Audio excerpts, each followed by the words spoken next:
Okay. Inception? Inception. Oh, I'll make sure I include in the link dump the Inception button. I love that. That's in my bookmarks. I will also link dump the example of the actual slowing down of that song. Je ne regrette rien. Yeah, that. Ida, by, I don't know. Edith Piaf. Edith Pilaf. Something like that. Pilaf? Pilaf? Rice pilaf? Rice pilaf. Yeah, she's Edith Pilaf. She's a very delicious side. Marion Cotillard is a very delicious side. Heyo. Nice. She is a very attractive lady, and I thought since we just saw her in Dark Knight Rises, but she was kind of a more traditional everyday character. She got to be sort of that femme fatale noir character in this, and I thought that really suited her personality. Yeah. So, where do we get started with this movie? This movie is difficult to unpack, you know? Yeah. Very let's long. not try to explain it. Oh no. Oh no. Yeah, I really wanted to watch this twice, but damn it is so long. It's so long. It's so long. It doesn't really now that this is probably my fourth or fifth viewing. Now that I've watched it so many times, it doesn't feel that long. I think probably the first time I watched it, which may have been at a midnight screening, it felt that long. But I don't think it kind of rushes right by now. It's got a good pace. Oh, that's definitely true. I saw it twice in theaters. I saw it 3 times in theaters. I saw it twice in theaters. I try to see Nolan movies twice in theaters if I can. And I've seen it a couple times since on DVD, or now I own it on iTunes, which is great. Yeah, I think that's right. That speaks to the pacing a lot, that it does really fly by.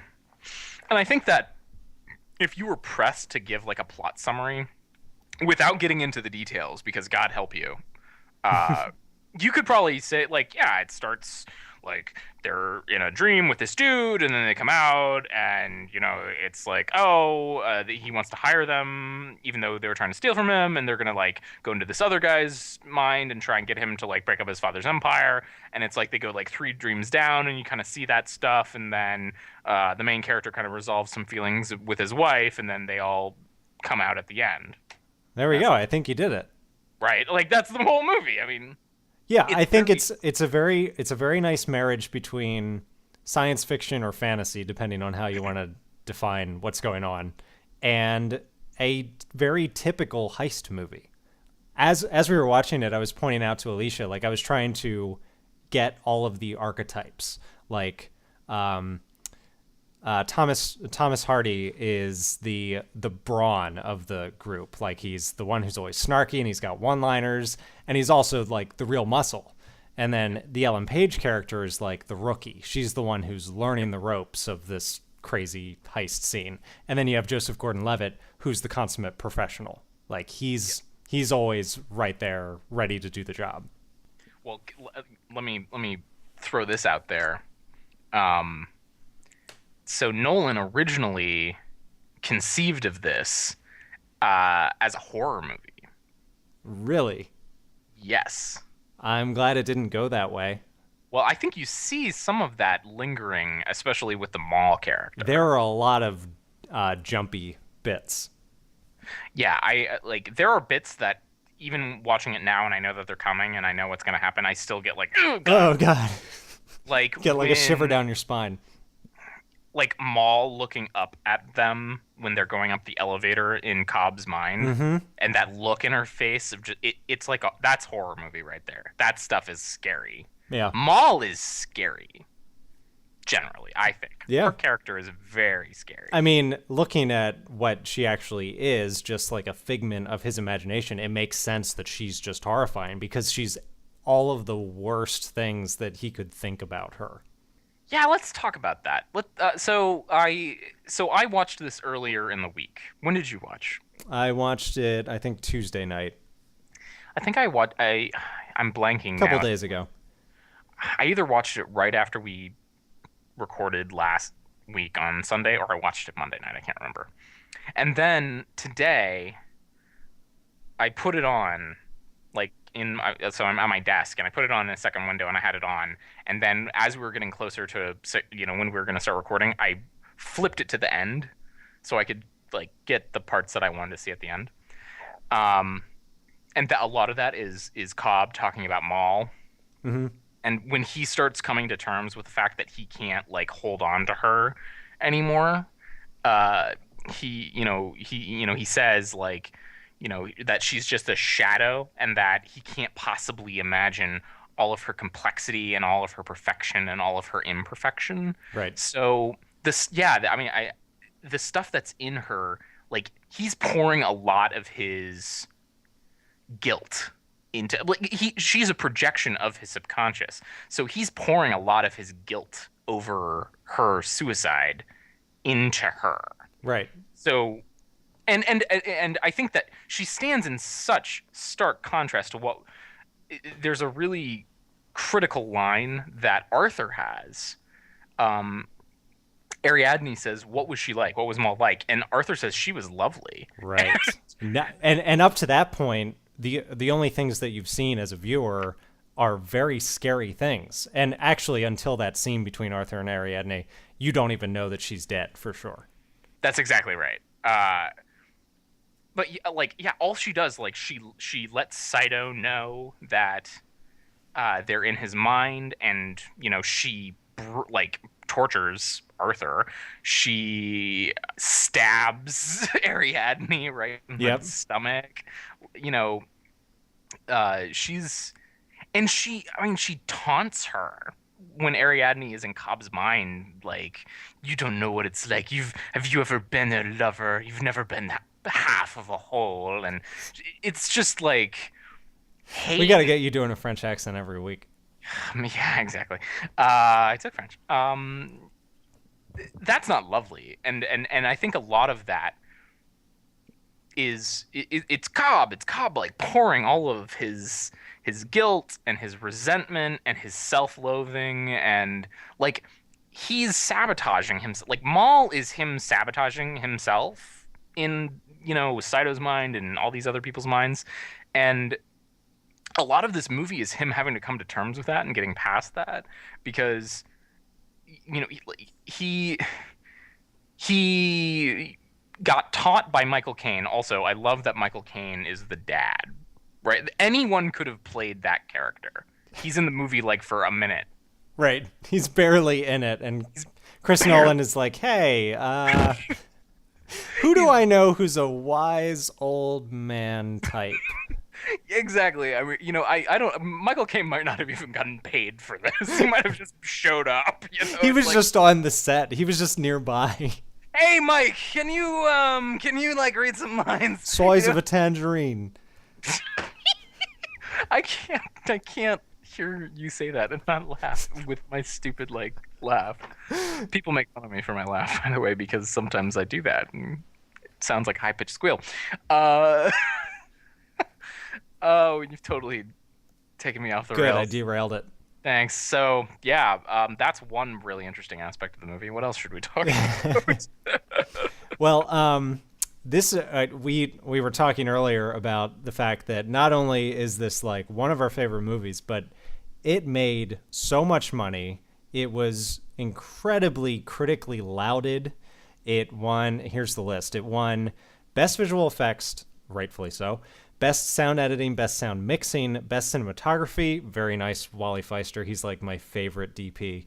And it was also nominated for Best Picture, Best Screenplay, Best Score, and Best Art Direction.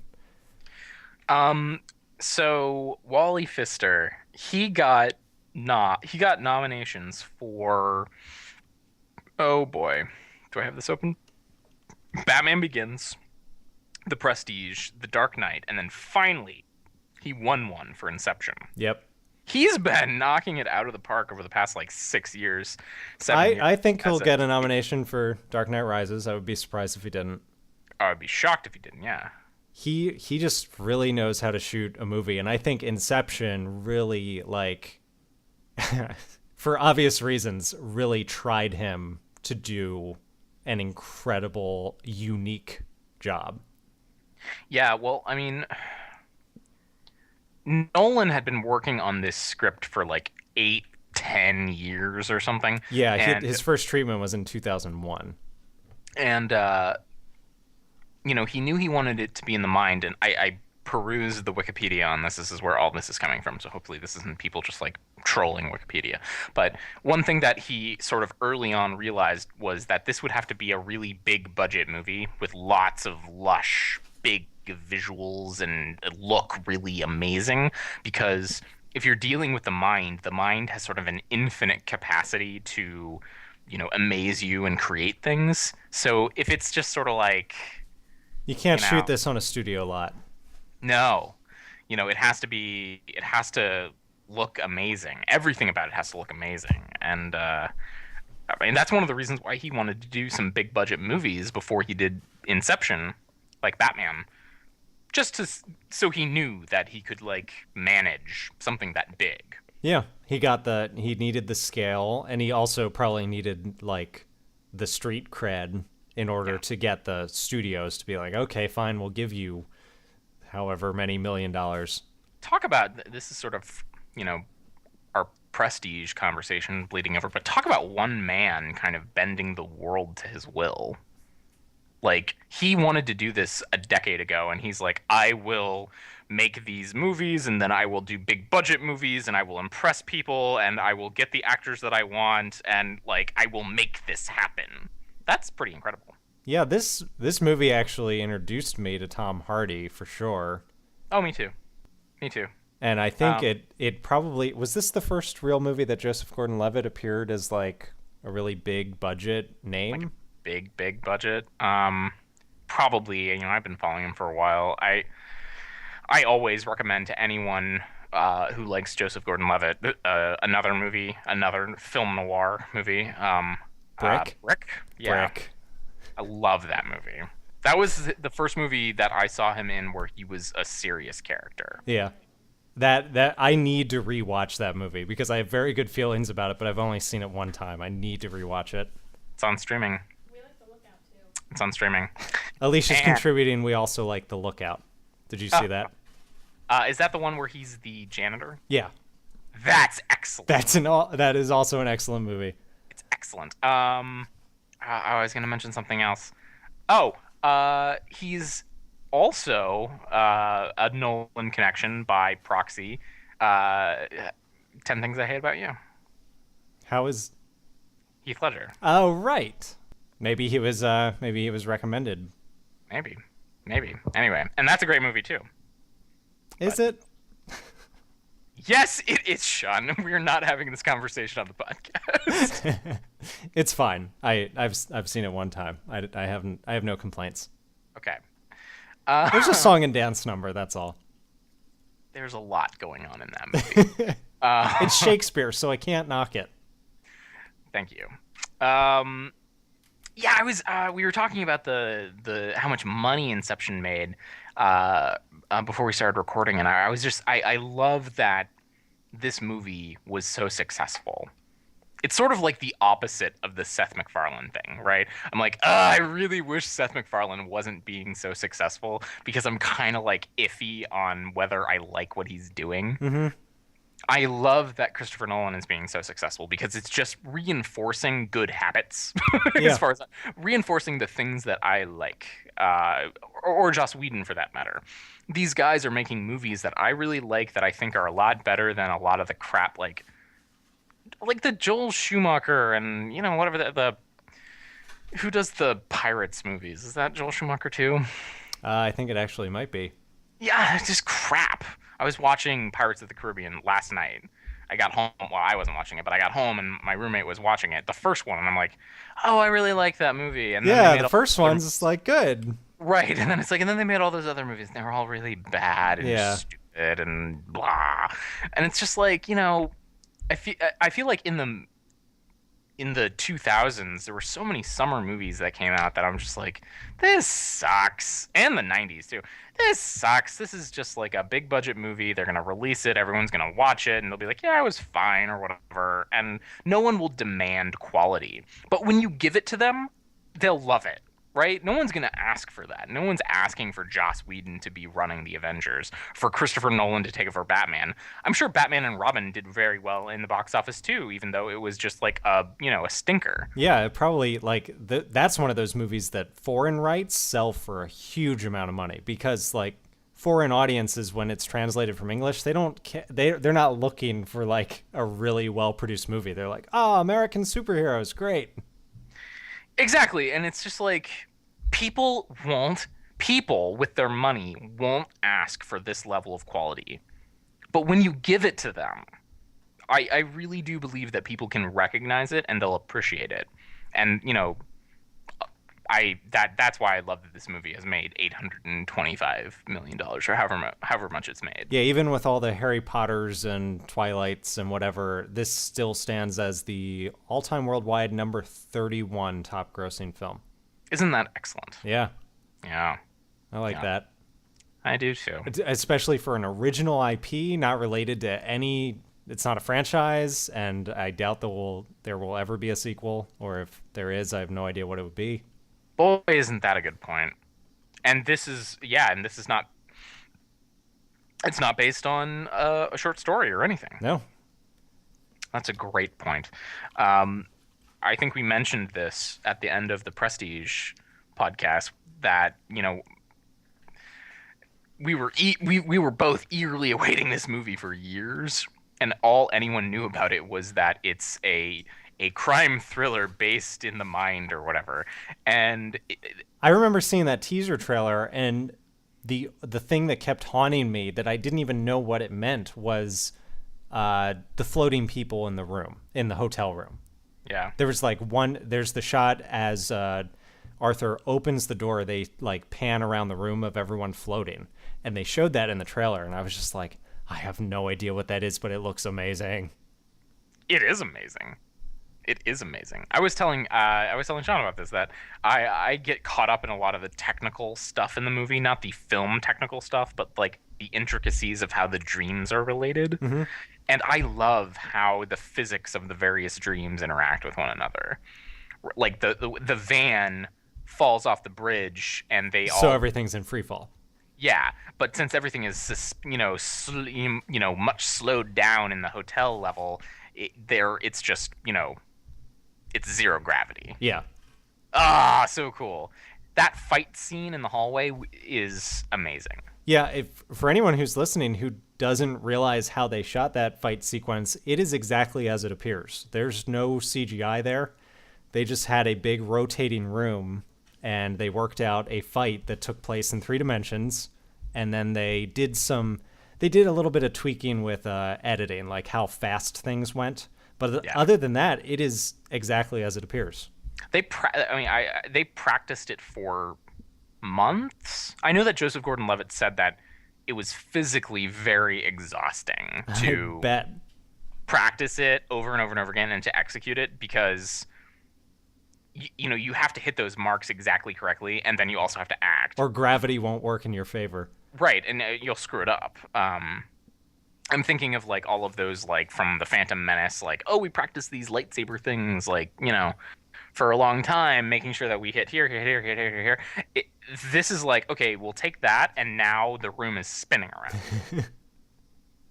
I mean, they didn't have lightsabers, obviously, but too bad, I guess.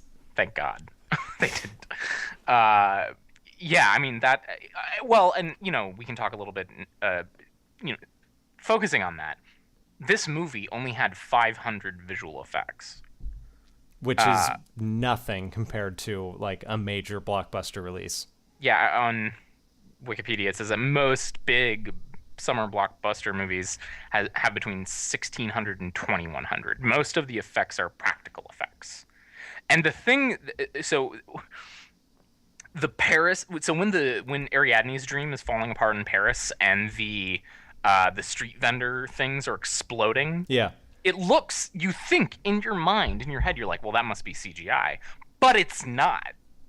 They actually had like big pneumatic, or not pneumatic, they had like things to explode all of that fruit and those papers, and they just shot it, in super slow motion.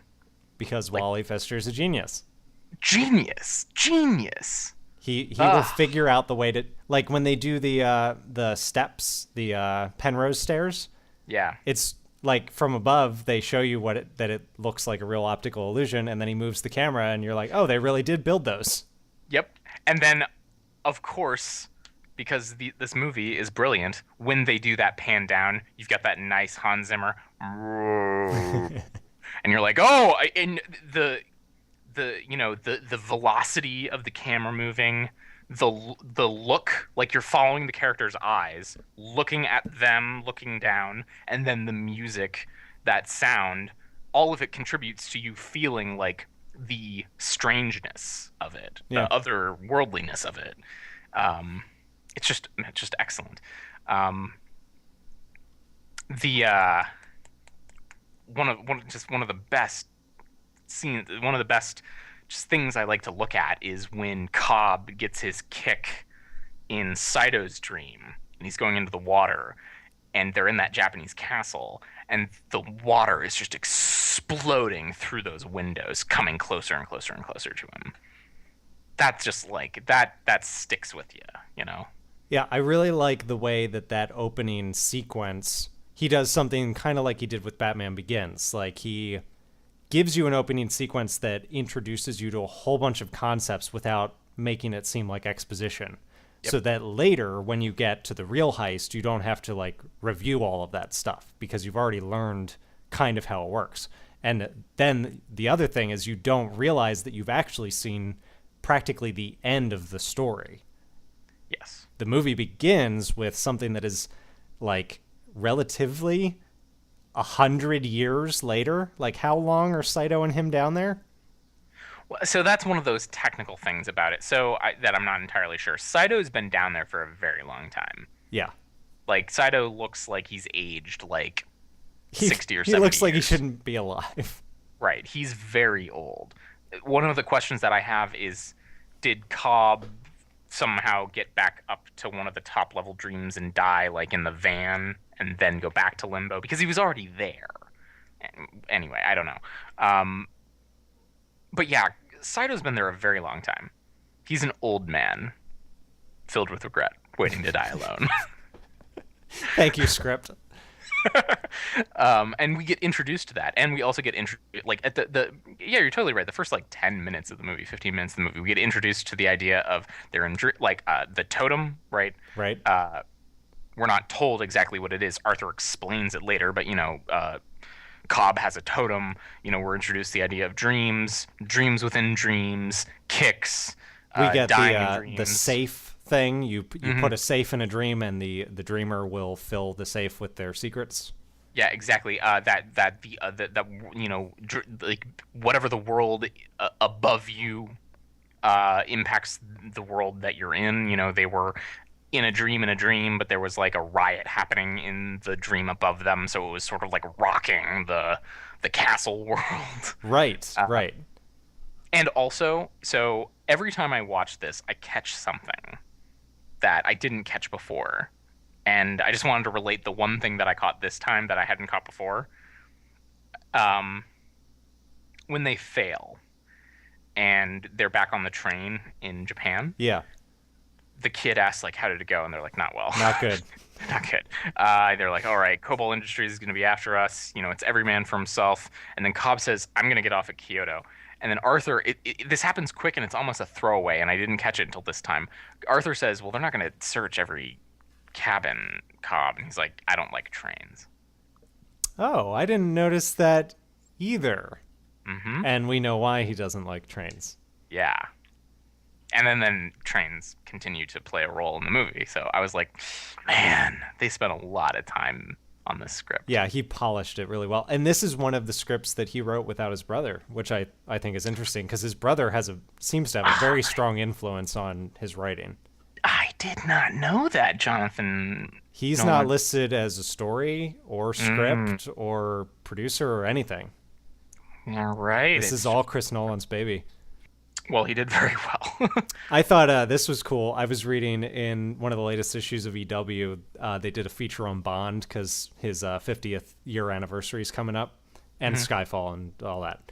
And it talked about On Her Majesty's Secret Service, which is the one movie that has like the giant ski gun fight.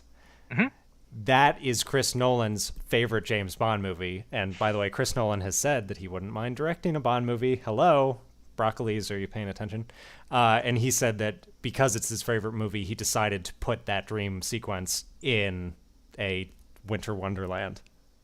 You know, only, I don't want to say only, but only someone like Christopher Nolan can say, like, I really liked this ski gun sequence from a Bond movie. I'm going to put that in one of my movies, and it's totally works.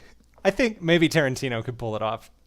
Yeah, I mean, I think a lot of people, like, try to do, like, oh, I really like this, like, from Hitchcock or whatever, and you're like, oh, yeah, they're just ripping off Vertigo or Psycho or whatever. And this, it's like, no, it's totally integrated in the movie. It totally makes sense.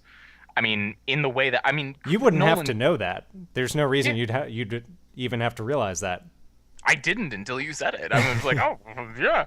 Oh, yeah, of course. That works out very nicely. And Nolan gets some play or some leeway because he's dealing with dreams, and dreams don't have to make a lot of sense. So he can play a little loose and free with everything, you know. It's like he likes Japanese castles, so it's like, well, I'll make the main guy Japanese and we'll have it in a Japanese castle because I like that. I really like Ken Watanabe. I just wish he was easier to understand in this movie. I remember the first time I saw it, basically everything he said, I was just like, I don't know what he said. Gotham must be destroyed. Yeah, like every single line, I was like, I got 3 words of that. Okay, general idea, fine. Well, I'll say this then. Basically, one of my favorite acting moments in the movie happens between Ken and Leo, and it's when they wake up on the plane. It's the end of the movie, and the music is just like critical. It's just like really moving you, and they wake up, they've accomplished everything, and Cobb has this look on his face. It's just like he's looking over at Saito, just like, are you going to make good on this deal? He's just doing it with his eyes. And you see Saito sort of like a little dazed. Yeah, he looks like terrified. He looks a little dazed, a little confused, and then he just kind of has a little nod, and he picks up the phone and starts dialing.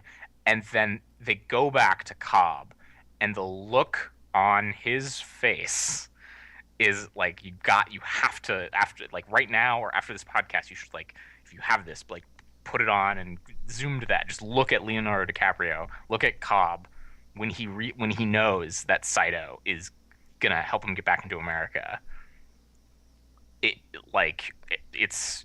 He's doing acting right there. Yeah, he's doing a whole lot right there. There's another moment like that I really like between him and Ariadne when they're in the first level down and they're getting pursued by the agents who have been trained against them. And they go in the building. Saito's just been shot, and Ariadne confronts Cobb about Maul because she knows that it's already a problem, and she tries to like talk him down or whatever, and she says to him, "You are not responsible for the idea that drove her crazy or whatever." And you see on Cobb's face just this glimmer of something, and if this is your first viewing, you don't know what it means. But later you find out he is responsible for that idea. And the look on his face is just like this pain. He's like, yes, I am. Yes, I am. Yeah. This was the thing that I wanted to... on this viewing, this is a movie that repeated viewings are probably necessary. And they're good. Like, you'll like it. It doesn't get worse, for sure. Does for sure. And a lot of the times I've watched it, I've been really wrapped up in sort of like the technical, how the dreams work with each other. And this time I focused a lot more on Cobb and his journey as a character and his, his emotions and what he was feeling. And what they're doing as a team, the thing that they're trying to incept. Also, the one thing I hate out of this movie, and I do it too, is that anytime there's anything kind of meta or things within things, everyone just says Inception. Incepted. You know, Right. it's like Inception. And It's just like, become its own meme. yeah, whatever. But anyway, what the Inception that this crew was trying to perpetrate on Fisher, they kind of talk about how they're going to do it, and Hardy Eames says, you know, oh, well, do we want it to be like a sort of a final screw you to his father when they're trying to like plan what they're going to do, and Cobb kind of lets Eames and everyone kind of figure everything out on their own. He's kind of like an executive producer if this is a movie, and people have drawn that connection before. But this is the one time he really kind of gets in and it's like, no, I don't want to do that. I think positive emotions trump negative emotions all the time. And he needs to have like an emotional catharsis. He needs to get past something, and that will really leave something for him. Like that will be much more lasting than if it's negative. What they're doing for Fisher is happening to Cobb too. It's just like he didn't plan it. He has Maul trapped in an emotional prison because he feels guilt about, you know, her death, and he can't get past it, which is why he's cordoned off all these memories of her, and he visits them and tends to them. And like when Ariadne shows up and it's like, what are you doing here? Like, why you like, this is crazy. He's like, you know, these are awful memories of mine that he says he has to change them. I have to change these memories. But like you can't change Memories. Like they happened, but he, you know, and that's something he can't get past, and that's why Maul keeps sabotaging him. He's being sabotaged by his past because he can't get past it. And then he has this finally, because of Ariadne in a lot of ways, he confesses what he did to someone and to himself, and then since he has confessed this to himself, Maul, the projection, sort of understands it, and that's, you know, how he gets past it. So I thought that the emotional arcs of the movies between the heist and Cobb sort of marched very neatly next to each other, which also speaks very highly to the script writing. And Nolan really, this is another one of my most favorite movies is Goodfellas. That is, I just watched The Departed again recently, and I was trying to decide whether I like Goodfellas or The Departed more. I think they're just different movies. I just love Goodfellas so much. Maybe we should do some Scorsese It's the right tone for Scorsese. It's like a lighthearted but very serious kind of dark story. Oh geez, yeah. Oh boy. At times it's really funny, and then you're like, oh, but these are gangsters. At times it is really funny, like when they're at the pizza place or whatever is it with the post office guy, like into the fucking pizza thing with you, and they just like throw the guy into the pizza oven, and then it does a freeze frame. Yeah. Oh my god, that's funny. But anyway, Goodfellas. Wow, damn it, Sean. Now we've been talking about this, and I forgot the point that I was going to make. So, the music. We haven't talked a lot about the music. Yeah. So this one was just Hans Zimmer. They didn't have the collab like on the Batman movies between Hans Zimmer and James Newton Howard. Yeah. Was that the other? Yeah. And this is sort of another one of these like one man kind of bending the world to his will kind of thing. Hans Zimmer was just like, I'm gonna take this Je ne regrette rien song and unpack it and turn it into the score for the entire movie in different subtle ways. So if you haven't listened to the YouTube video, that will be in the links of the original version of that song and then the slowed down version of it, and how what Hans Zimmer did there, you should definitely check that out, because that's another one of those like mind blown kind of things. He does some really good work. He does excellent work. Hans Zimmer also did he do Gladiator? I believe he did. I don't know. I believe he did. He's done the new Sherlock Holmes movies, and I know he got Oscar nominated for those as well. Yeah. He did Gladiator. I love that soundtrack. He got a Golden Globe for that, and I'm just looking at his Wikipedia page. He has received an Academy Award for the score to The Lion King, which is excellent. The score to The Lion King? Yeah. Okay. Not the Elton John. Not Elton John and Tim Rice. Yeah. He actually, did the the music. I definitely did not know that, and I just watched The Lion King earlier this summer. Well, the music was. It was actually while I was down in Virginia near you. It was on TV in the hotel. Oh, crazy. And we just watched it because it was on. You didn't mention that. I didn't want to talk about it. But I love The Lion King. Okay. Simba. Oh, that the sun touches. So we should probably talk about whether it's all a dream or not. 'Cause I know people are going to ask us, like, wait, but do you think it's all a dream? So we didn't mention this, but, like, spoilers, obviously, in what we're talking about. I think they got it by this point. 30 minutes in. Although, I don't know how many things we've actually said that really could be... If you haven't seen the movie, I don't think you'd understand what we were talking about. Oh, yeah, no. You'll be like, what? Huh? So is it all a dream? Is it all a dream? The very last shot, which I remember the midnight showing of this movie. The final shot, Cobb gets back to his house. He's greeted at the airport by Michael Caine's character.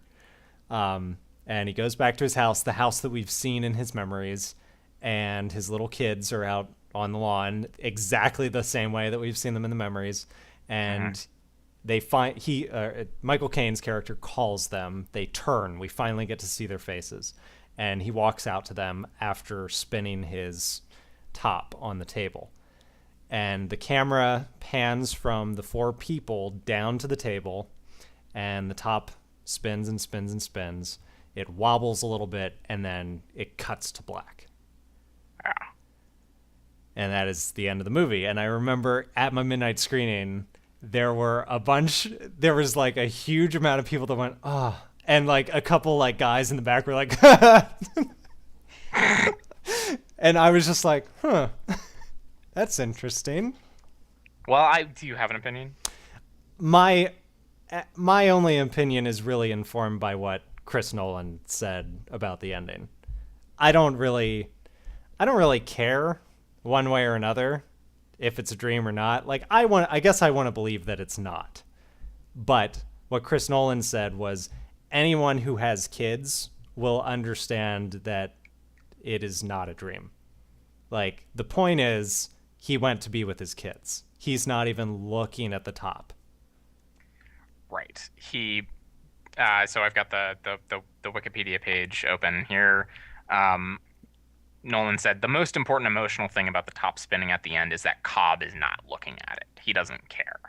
Yeah, he's back with the thing that matters most, his kids. Right. He's talked about it endlessly throughout the movie that he just wants to go home. Right. So it could be not a dream and that he is at home, and that's great. It could be that, I mean, so this movie, it fits in with a lot of movies like Memento and The Matrix, and Nolan said this idea came up in the late 90s, early 2000s when The Matrix and The 13th Floor and movies like that were coming out that sort of make you question reality, question what is what I'm experiencing real. Mm-hmm. And it could be that he's home now and he sort of in the quote unquote real world. Yeah, sure. He's home and whatever. It's just just accept that. It could also be that he is in some dream or he is in his head. I mean, Maul, which remember, anytime Maul is talking, that's some aspect of Cobb talking back to himself. She makes him question, at the end. It's like, all these shadowy worldwide enterprises chasing you down and all of this, all this stuff that you're doing. Doesn't that sound awfully suspicious and kind of like a dream? Doesn't that sound fishy to you? It could be that Cobb is in a dream somewhere, but his problem in this movie is that he was wrapped up in the guilt over his wife's death, and he couldn't get past it, and he did. And regardless of if he's in a dream or not, that was the important emotional thing for his character. that he was able to get past that. I mean, there's sort of pragmatic, practical things like, yeah, but if he's still in a dream, like, those still aren't his kids. But I also think it doesn't matter. Michael Caine actually said he like went out on a limb and he said, well, if I'm there, then it's real because I'm never in the dream. He said this. He said, if I'm there, it's real because I'm never in the dream. I'm the guy who invented the dream. Right? He invented the whole idea of all of this. So I don't know. I don't know exactly what he means by that, but he seems to think that, yeah, I was there, so it must be real. Yeah, when we're in, I think it's in Mombasa that they go to see the guy about the sedatives and stuff. He shows them like what kind of looks like an opium den. Like everyone is there dreaming, and that's the way they live. And the one guy who's there says to Cobb or whoever, like, who's to say, who are you to judge like what they're experiencing in that world they're in is not real? Yeah. Like it's like philosophy 101, like Descartes, like kind of like if you're spending 40 hours of dream time a day in that world, why is that not your real existence? And Sure. the same thing could be said for Cobb. If he's actually still in a dream, it doesn't matter because that is the thing that he wants. He wants his kids, and that's where they are, whether that is a Right. dream or not. Right, but I mean, I think Cobb gives the, there like other philosophers would say, and Cobb articulates this that if he's in a dream and it's just his mind, he talks about Maul like this that he doesn't. There's two things. Cobb talks to Ariadne and says that the mind can sort of has this infinite capacity to build worlds and build cathedrals and all of this. But the people who are in your mind are all projections of yourself. Right. When you're in a dream, at least. But, all of your interpersonal relationships in your mind are really just you having a conversation with yourself. And I think that that's true of everyone. Like, I know some people have this to a greater or lesser degree. I have this to a pretty strong degree. I have a whole world inside my mind of like playing things out and like how I'm going to talk with people. But like at the end of the day, you're projecting yourself into these other people and, you're having a conversation with yourself. You can only predict other people so far. Right. And then in the dream world, Cobb really explicitly says that those are projections of yourself. Like you are filling them in a lot of ways. So on the one hand, yeah, your mind can create a whole world. They made in Limbo, they made this giant world, but all the people inside of it are just going to be sort of shadows, and they're not going to be totally real because you're not dealing with another being. You're not dealing with another person who can make a world for themselves. You're not dealing with another person who you're not dealing with another human being. You're just inside your own head. Exactly. So, yes, that could be your reality, but would that be the kind of reality that a human being would want? And the reason why those people in that opium den want to go there is, they say that that's the only way that they can dream, and that's the only reality that sort of makes sense to them, but that's sort of like a half-life. So I would hope that Cobb is not subjugated to that. And me too, obviously. So, and I choose to believe that he is not, and I do think that Nolan's right that regardless of what the specifics of it, his emotional journey as a character ends when he spins the top and doesn't look. Right. He's moved on. I'll bring up more philosophers. I used to be in philosophy. He's taken a leap of faith.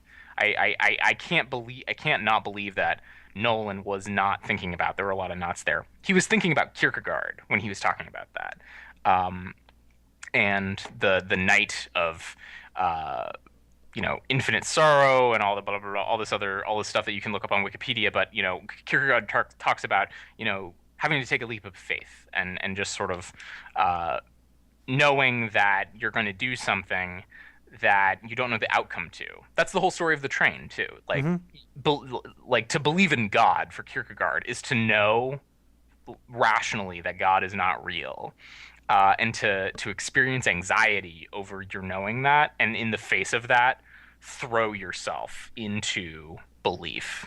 So that's exactly what Cobb is doing here. He wasn't able to do that because of the baggage that he had, but he was able to move on, and he's throwing himself into the belief that his world is real and that he's with his children, and he's going to take that on faith. Because if you've done everything Cobb's done, you probably have a lot of reasons to think that maybe the world isn't real, but he doesn't care. He's moved past it. Yeah, finally.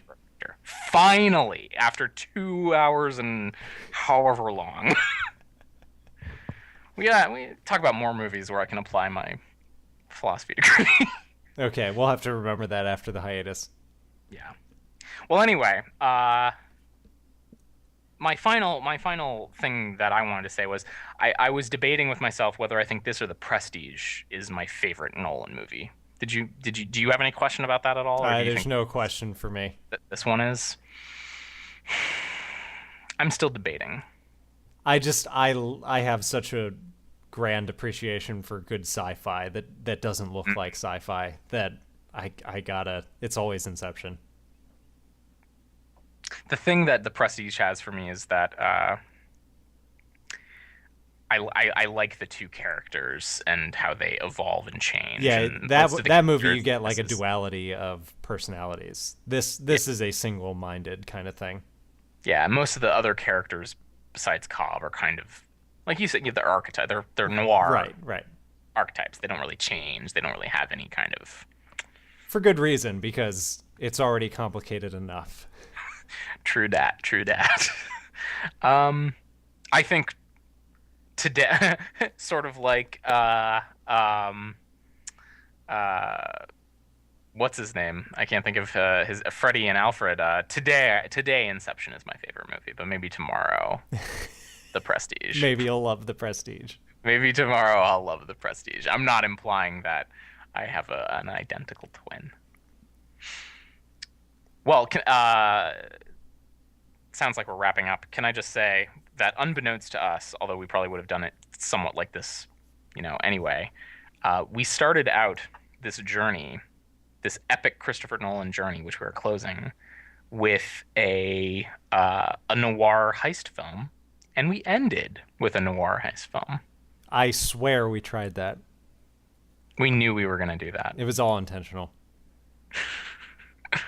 Well, and Christopher Nolan gave us some help in that he likes to make this type of movie, I guess. I told him to. I incepted him. You incepted him. See, now I'm doing it.